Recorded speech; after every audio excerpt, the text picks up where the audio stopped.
My name is Olivia Carter. I'm 30 years old. You're not worth the trouble anymore. My father said it in the hallway like a verdict already signed. Behind him, my older brother was measuring my bedroom window for new curtains. I was 18. It was November 18th, 27 degrees outside. I had $40 in my wallet. A dying 2004 Toyota Corolla with a broken heater. And nowhere left to go. I slept in that car for 3 nights. Not once did my phone ring. 12 years later, my father found me online expecting pride. What he received instead made him sit in his truck and cry. But it wasn't my anger. It was proof. Before I continue, tell me where you're listening from.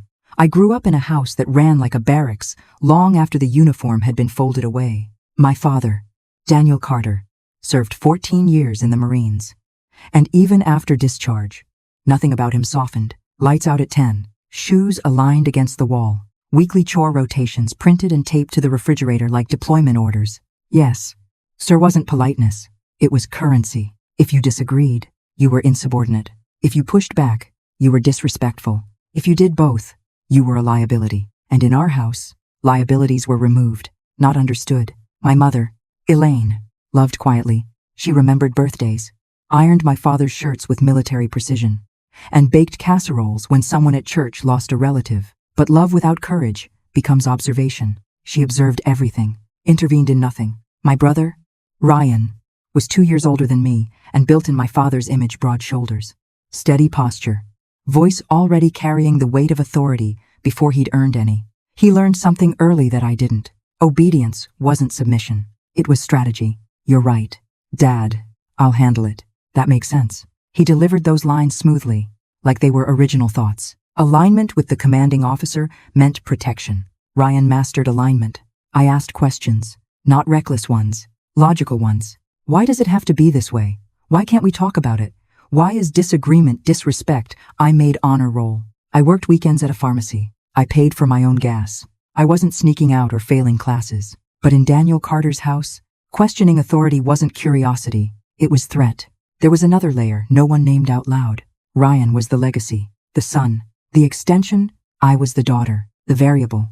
My father used phrases like, girls have to be careful, and I won't have weakness under my roof. He didn't mean cruelty. He meant control. But control pressed down the same either way. Over time, the hierarchy solidified without announcement. Father at the top, golden son at his right hand. Mother orbiting quietly. Me somewhere beneath the line, trying to earn oxygen. When something broke, I was questioned first. When something succeeded, Ryan was praised publicly. It wasn't dramatic. It was structural, like gravity, constant, unseen. The only person who ever tilted that balance was my grandmother, Ruth Carter. She didn't live with us. But every Sunday, she'd squeeze my hand a second longer than necessary and say, don't let anyone shrink you. Live. She saw the way I swallowed words mid-sentence. She saw how quickly I apologized for existing too loudly. When she passed during my junior year, the house grew quieter in a way that felt permanent. After that, Ryan stepped further into alignment. He anticipated my father's moods before they surfaced, redirected tension when needed, sometimes toward me. Small comments. She's been acting off lately. She stays up too late. Nothing explosive, just seeds. Looking back, the signs were there long before the hallway, the hierarchy, the silence, the unspoken understanding that loyalty flowed upward, never sideways. And once you slipped outside that system, there was no appeal process. After my grandmother died, the house felt like it had lost its only witness. There was no one left who saw me without ranking me. The air shifted, subtle at first, then constant. My father started inspecting things he'd never cared about before. The timestamp on my paychecks, the receipts in my backpack, the tone of my voice when I answered him. You've been distant, he'd say. Already convinced. Distant meant disobedient. Disobedient meant dangerous. Ryan adjusted effortlessly. If Dad asked where he'd been, he answered before the question finished forming. If tension rose, he redirected it. Liv's been stressed. She's overwhelmed. He said it like concern. It landed like evidence. Financial pressure crept in next. My father controlled the savings account my mother had been adding to since I was 12. Birthday money, babysitting cash, graduation envelopes from relatives. It's for your future, he used to say. But the access was his. Always his. When I mentioned applying to colleges out of state, he didn't argue. He just said, we'll see what you've earned. Earned. As if independence was a privilege granted by compliance. Then came the monitoring. My curfew tightened, even though I'd never broken it. My phone bill was suddenly itemized and reviewed. if I stayed up studying. He'd knock on my door past midnight and say, "What are you really doing?" Suspicion became the background noise of my life. I tried to adjust. I spoke softer, asked fewer questions, agreed more often. But once someone decides you're a liability, your silence becomes proof too.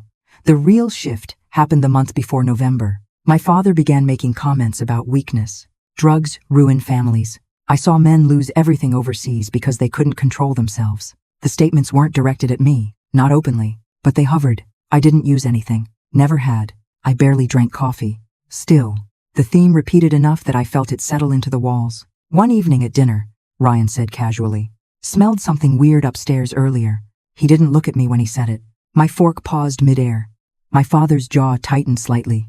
My mother stared at her plate. No one elaborated. The moment passed, but it didn't. It lodged somewhere permanent. I remember lying in bed that night staring at the ceiling, trying to understand what I'd done. I ran through every possibility like a checklist. Missed chore, late shift, tone of voice, nothing fit. That's when the first crack appeared. The realization that this wasn't about behavior, it was about positioning.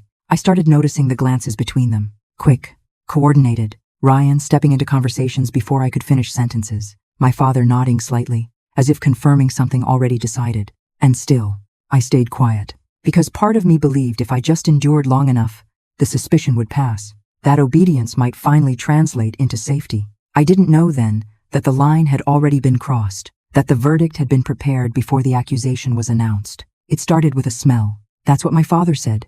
He stood at the base of the stairs that night, jaw tight, eyes already narrowed like the decision had been made before the investigation began.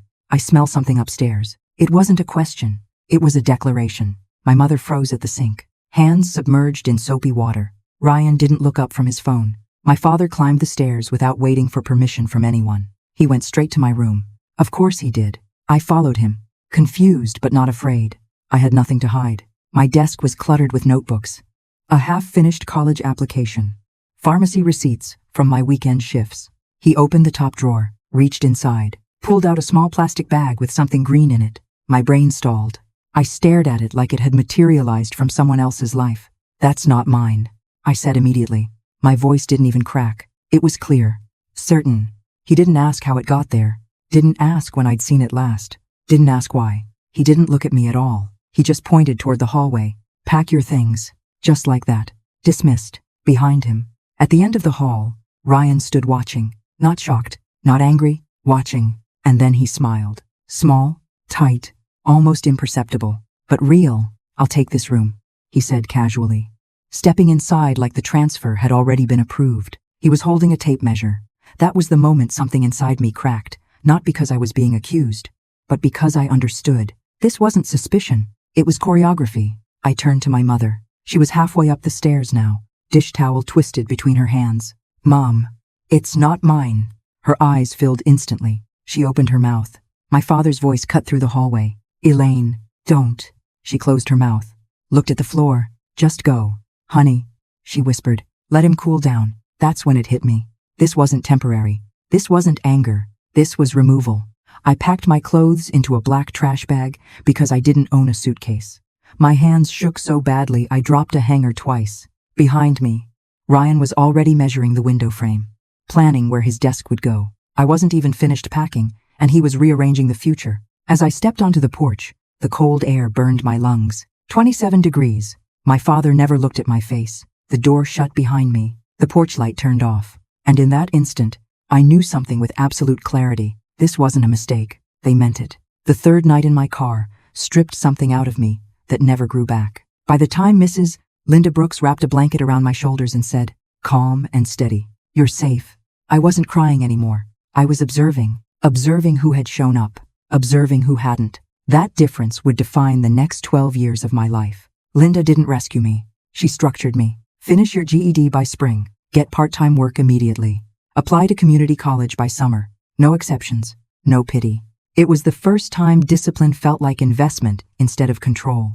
I agreed to everything. I started working evenings at a pharmacy. I studied during breaks, in laundromats, on bus benches. 6 months later, I passed my GED. No ceremony. Linda taped the certificate to the fridge with a sunflower magnet and said, "Good.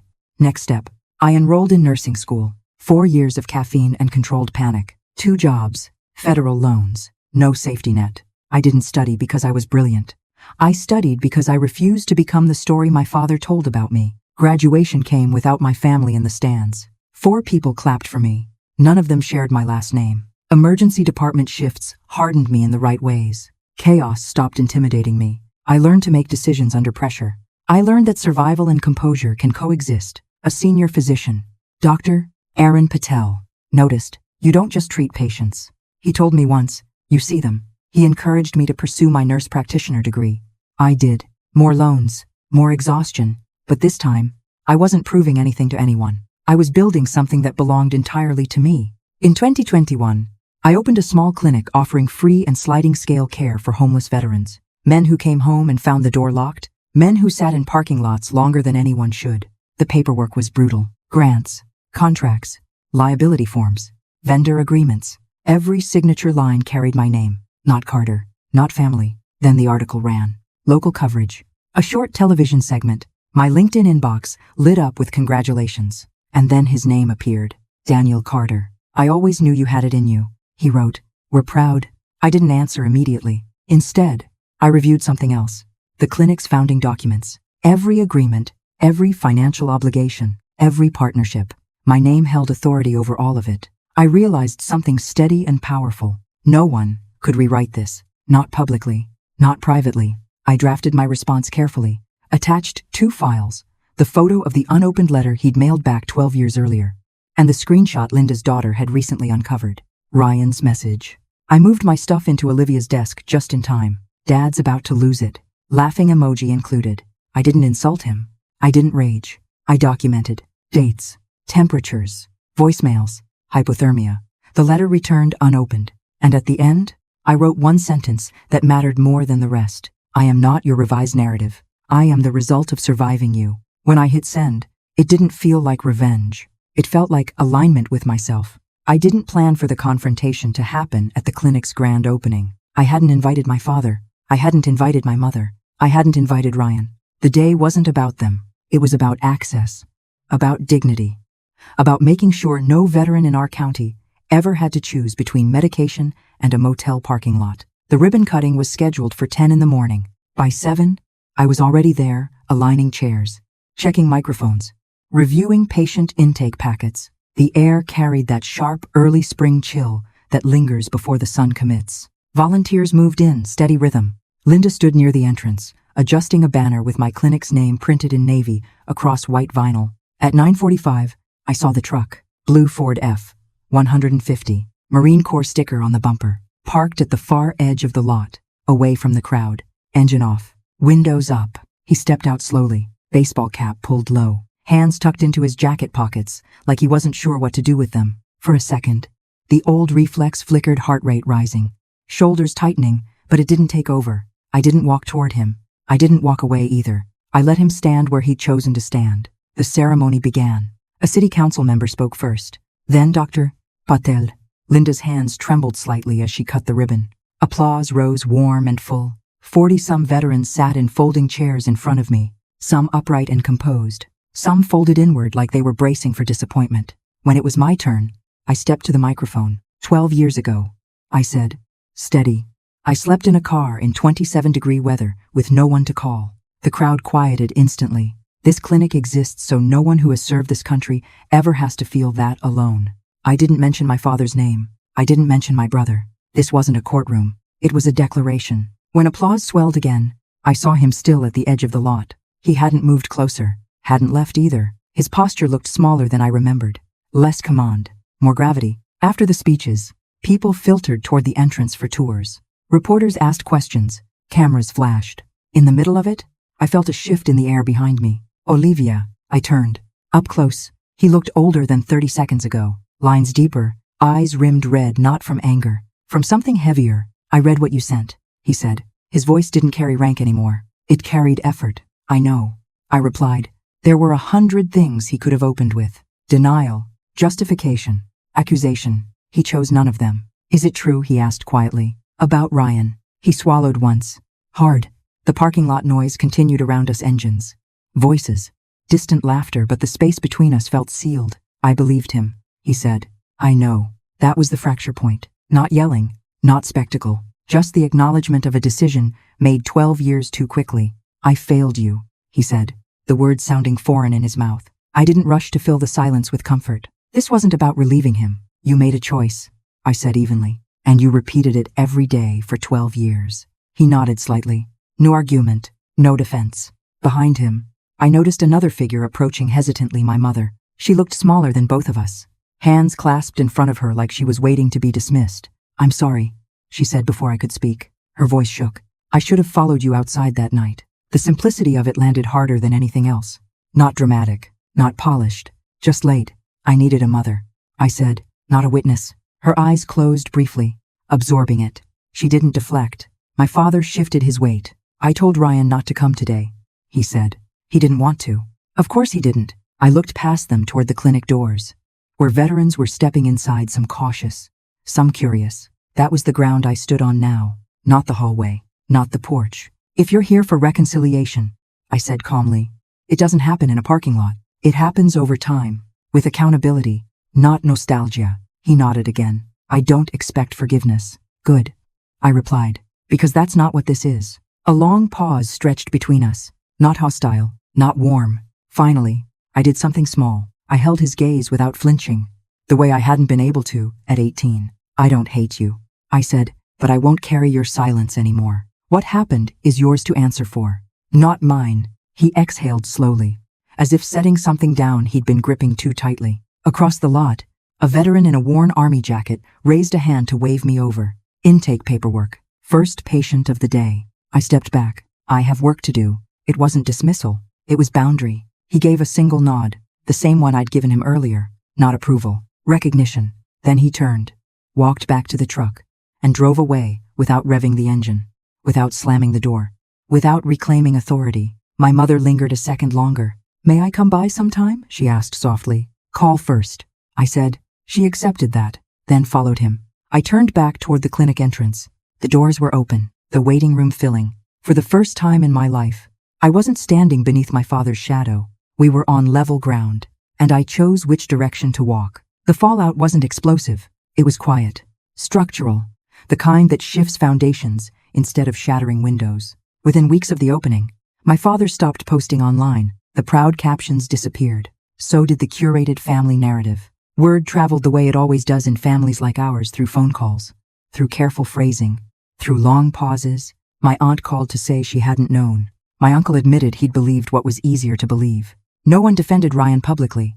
No one attacked him either. They simply stepped back. And in our family, silence used to protect him. Now it isolated him. Ryan never reached out. No denial, no apology, no clarification, just absence. For the first time in his life, alignment didn't shield him. Without my father's unquestioned confidence, he had to stand on his own explanations. Apparently, they weren't strong enough.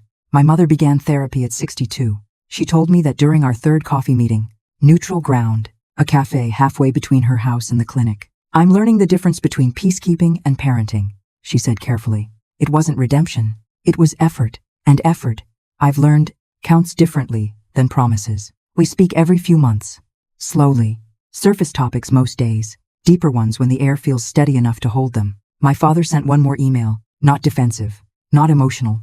Just consistent. Updates about accountability steps he was taking. Counseling. Conversations with extended family. Correcting the old narrative. I didn't respond with warmth. I responded with clarity. Boundaries aren't punishments. They're instructions. If you want access to me, this is the cost. The clinic grew. 200 veterans a month now walk through those doors. Some stay for 15 minutes. Some stay for an hour. Some just sit in the waiting room longer than necessary because it's warm and no one asks them to justify their existence. I recognize that posture, the guarded gratitude, the disbelief when kindness doesn't demand repayment. From my story, other families started talking differently. A father pulled me aside once and said he'd almost cut off his daughter for disrespect before hearing me speak. He chose conversation instead. A mother told me she called her son that night just to check in. Small changes, invisible to headlines, monumental, inside homes. Healing, I've learned, isn't loud. It's consistent. It's choosing not to reenact the harm you survived. I don't feel angry anymore. I feel calibrated, not hardened, not bitter. If this story felt familiar, not dramatic, but recognizable, I'd love to hear from you. What would you have done in my place? Would you have responded differently? Share your thoughts. And if this resonated on a deeper level, consider subscribing and staying with this space. This story is fictional and created by AI for entertainment purposes only. It is not intended to encourage or justify real-life actions.